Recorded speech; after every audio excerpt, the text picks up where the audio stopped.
ये कहानी है इंसानों की जिनको कहानियां सुनाना बहुत पसंद है, चाहे वो गुफा की दीवारों पर अपने एक्सपीरियंसेस की पेंटिंग बनाना हो या फिर अपने बच्चों को सुलाने से पहले उन्हें भगवान, परियों या भूतों के बारे में बताना हो। कहानियां सुनाने का ये किस्सा लाखों सालों से चलता आ रहा है क्योंकि वो इंसान की लैंग्वेज को यूज करने की क्षमता ही है जो हमारे जिंदा रह पाने के चांसेस को बाकी जानवरों से बढ़ाती है। अगर एक इंसान दूसरे इंसान को काफी एक्यूरेटली ये समझा सकता है कि कहाँ पर खतरा है, कहाँ पर खाना है या फिर किसी औजार को कैसे बनाना है, तो ये एबिलिटी उनका टाइम भी बचा सकती है और जान भी। ये साइकोलॉजी का फंडामेंटल क्वेश्चन है कि हम एक्ट कैसे करें। इसी वजह से हमारे पूर्वज उन स्टोरीज को लिखने और सुनाने लग गए जो ऐसे सच बताती हैं जिनसे आगे आने वाली जनरेशन्स की जिंदगी बच सकती है, और ताकि उन्हें उन सचों को टेस्ट करने का जोखिम ना उठाना पड़े। इवन छोटे बच्चों को भी कहानियों की इंपॉर्टेंस इस एग्जाम्पल के साथ समझाई जाती है कि लाखों साल पहले जब हमारा एक पूर्वज अपनी गुफा से निकलकर नदी किनारे पानी पीने गया, तब रास्ते में वो एक गड्ढे में गिर गया जिसे उसने पहले कभी नहीं देखा था। तो उसने सोचा मुझे अपने दोस्तों और परिवार वालों को इस गड्ढे के बारे में बताना चाहिए ताकि वो भी इस गड्ढे में ना गिर जाएं। तो वो अपनी ट्राइब के पास वापस जाता है और उन्हें एक कहानी सुनाता है, इंसान की पहली कहानी, कि कैसे वो गड्ढे में गिरा। और उस समय के बाद कोई भी इंसान उस गड्ढे के पास नहीं गया क्योंकि वो समझ चुके थे कि उन्हें इस गड्ढे से दूर ही रहना चाहिए, इवन दो वो खुद उस गड्ढे में नहीं गिरे थे।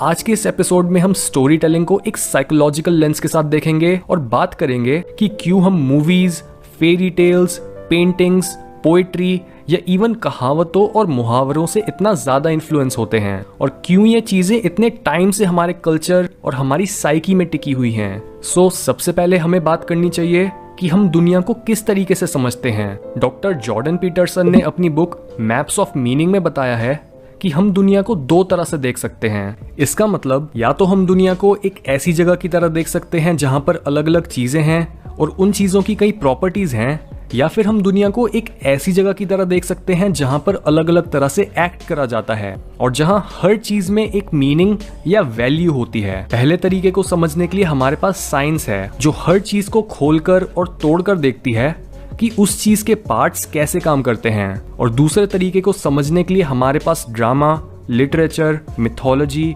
रिचुअल्स और स्टोरीज हैं। और दुनिया को कंप्लीटली समझने के लिए हमें इन दोनों मेथड्स का सहारा लेना पड़ता है। साइंटिफिक रेवोल्यूशन स्टार्ट करने वाले फिलोसोफर्स और साइंटिस्ट्स जैसे डेकार्ट, बेकन और न्यूटन के समय से पहले हम इंसान एक काफी स्पिरिचुअल दुनिया में रहते थे जहां पर हर चीज मीनिंग से भरी हुई थी और हमारे पास एक मॉरल पर्पस होता था जो ब्रह्मांड और भगवान की स्टोरीज के थ्रू समझाया जाता था। और हम इन स्टोरीज को सुनकर ये समझ जाते थे कि हमें इस दुनिया में अपने आप को कैसे ओरिएंट करना है और किन लॉज को फॉलो करना है। लेकिन आज के समय पर वेस्ट के इन्फ्लुएंस की वजह से हम दुनिया को सिर्फ साइंटिफिक लेंस के साथ देखने लगे हैं और स्टोरीज या अपने कल्चर की विजडम को रिजेक्ट करते जा रहे हैं। पर ये मटीरियलिस्टिक व्यू हमें कॉन्शियसनेस के बारे में कुछ नहीं समझा पाता। कई न्यूरो साइंटिस्ट्स ने पिछले डेकेड्स में कॉन्शियसनेस को समझने की काफी कोशिश करी है, पर अभी तक उन्हें इस एरिया में कोई प्रोग्रेस नहीं मिली है क्योंकि दुनिया को बस इस नजर से देखना कि उसमें ऑब्जेक्ट्स के अलावा कुछ है ही नहीं,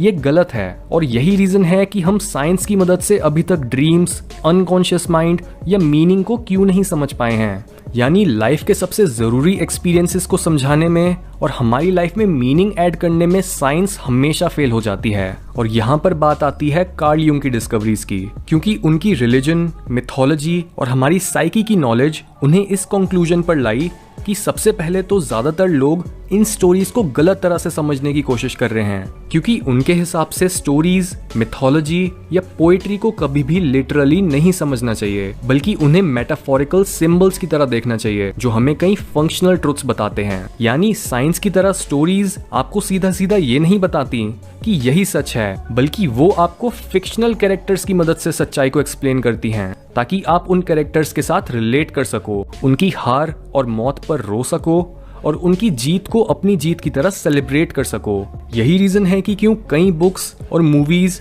आते ही अरबों डॉलर्स की कमाई कर लेती हैं, क्योंकि वो हमें बस एंटरटेन नहीं कर रही होती, बल्कि वो हमें कई ऐसे सच्चों को समझा रही होती हैं जो बिना ड्रामा, इमोशंस या सस्पेंस के नहीं समझाया जा सकता। और जस्ट बिकॉज अच्छी स्टोरीज आपके इमोशंस और बायोकेमिस्ट्री को इतना ज्यादा इन्फ्लुएंस करती हैं, आप उनकी टीचिंग्स को इम्प्लिसिटली याद रख पाते हो। यहाँ तक कि हम जाने अनजाने में बच्चों के साथ भी यही करते हैं। हम उन्हें सीधा सीधा ये नहीं बोलते कि अगर वो पढ़ाई नहीं करेंगे तो उनके मार्क्स बहुत बेकार आएंगे, बल्कि हम उन्हें बोलते हैं कि अगर वो पढ़ाई नहीं करेंगे तो उन्हें सांप आकर खा जाएगा। या फिर हम कोई इमेजिनरी भूत की स्टोरी बना देते हैं जिससे वो बच्चा फेल होने के डर को अपनी बॉडी के कोने कोने में एक्सपीरियंस कर पाता है। इस केस में भी पॉइंट ये नहीं है कि वो भूत की स्टोरी सच है या नहीं, बल्कि असली पॉइंट तो ये है कि बच्चे ने उससे सीखा क्या। जैसे हम बोलते हैं कि मॉरल ऑफ द स्टोरी क्या है, पर यहाँ पर एक और क्वेश्चन ये आता है कि स्टोरीज ही क्यों ना हम दूसरों को सीधा सीधा बता दें कि जीने का सही तरीका क्या है, बजाय उन्हें इन सिंबल्स और मेटाफर्स में उलझाने के। यूंग ने इस क्वेश्चन का जवाब दिया है हमारे अनकॉन्शियस माइंड की तरफ इशारा करते हुए, क्योंकि उनके हिसाब से हर तरह की मिथोलॉजी और स्टोरी हमारे अनकॉन्शियस माइंड से निकली एक प्रोजेक्शन की तरह होती है, जो हमारी कॉन्शियसनेस पर आकर लगती है और हमारे बिहेवियर को कंट्रोल करती है। अपने दिमाग के इस अनकॉन्शियस हिस्से को हम दो तरह से समझ सकते हैं। इसका एक हिस्सा वो है जहां हमारी सारी भूली हुई मेमोरीज है, जिसे बोलते हैं पर्सनल अनकॉन्शियस, और दूसरा हिस्सा वो है जहां हमारी पूरी स्पीशीज की मेमोरी होती है, जिसे बोलते हैं कलेक्टिव अनकॉन्शियस। यानी हर इंसान पहले से ही काफी सारी मेमोरी के साथ पैदा होता है, और हमें पता है कि मेमोरी का असली काम पास्ट को याद रखना नहीं, बल्कि उससे कुछ सीखना होता है ताकि हम एक गलती को बार बार ना दोहराएं। हम कलेक्टिव अनकॉन्शियस को एक डेटाबेस की तरह समझ सकते हैं जिसमें बहुत सारे पैटर्न्स ऑफ बिहेवियर हैं, और इन पैटर्न्स के इंडिविजुअल सेट्स को बोलते हैं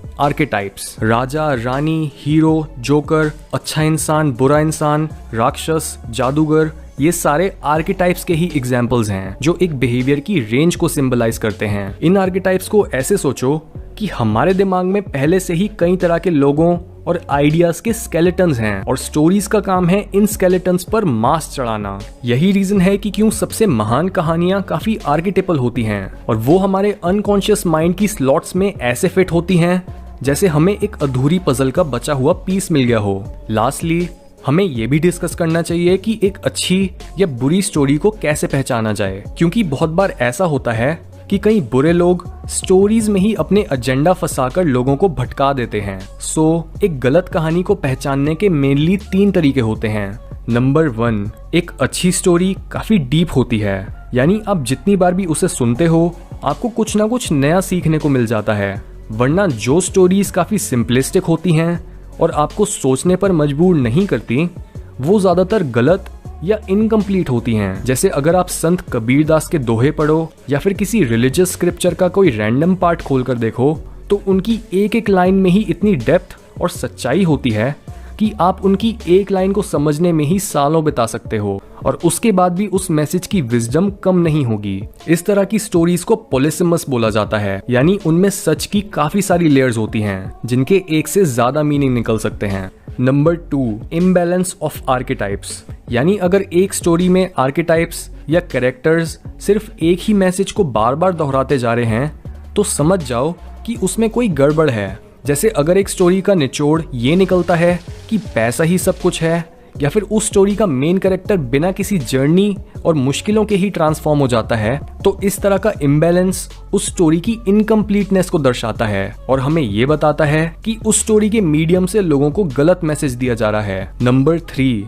वो स्टोरी बहुत सारे लोगों के लिए बिल्कुल भी रिलेटेबल नहीं है, क्योंकि हमारा नर्वस सिस्टम और उसमें मौजूद मिरर न्यूरॉन्स कुछ इस तरह से काम करते हैं कि स्टोरी सुनते वक्त या फिर कोई मूवी देखते टाइम हमारे अंदर भी वही इमोशंस चल रहे होते हैं और वही हार्मोन्स रिलीज हो रहे होते हैं जो स्क्रीन पे मौजूद एक्टर के उस रोल को परफॉर्म करते हुए रिलीज हो रहे होते हैं। यही रीजन है कि क्यों आप भी एक्साइटेड हो जाते हो जब आपकी फेवरेट क्रिकेट टीम जीत रही होती है, या फिर आपकी हार्ट बीट इतनी तेज हो जाती है और आपको स्वेटिंग होने लगती है जब मूवी में कोई थ्रिलिंग सीन आ जाता है। हमारा लैंग्वेज सेंटर और हमारे एक स्टोरी से रिलेट करने वाले न्यूरल सिस्टम्स इतने क्लोजली कनेक्टेड हैं कि अगर हम एक स्टोरी से किसी भी लेवल पर रिलेट नहीं कर पा रहे और स्टोरी का प्लॉट भी इतना शैलो है कि आप उसमें आगे क्या होगा ये प्रिडिक्ट कर सकते हो, तो समझ जाओ कि उस स्टोरी का मैसेज गलत है। स्टोरीज हम इंसानों के लिए कुछ भी याद करने का और उसे डीपली समझने का सबसे नेचुरल तरीका है। बिना स्टोरीज की अंडरस्टैंडिंग के आप या तो हर स्टोरी को लिटरली लेने लगोगे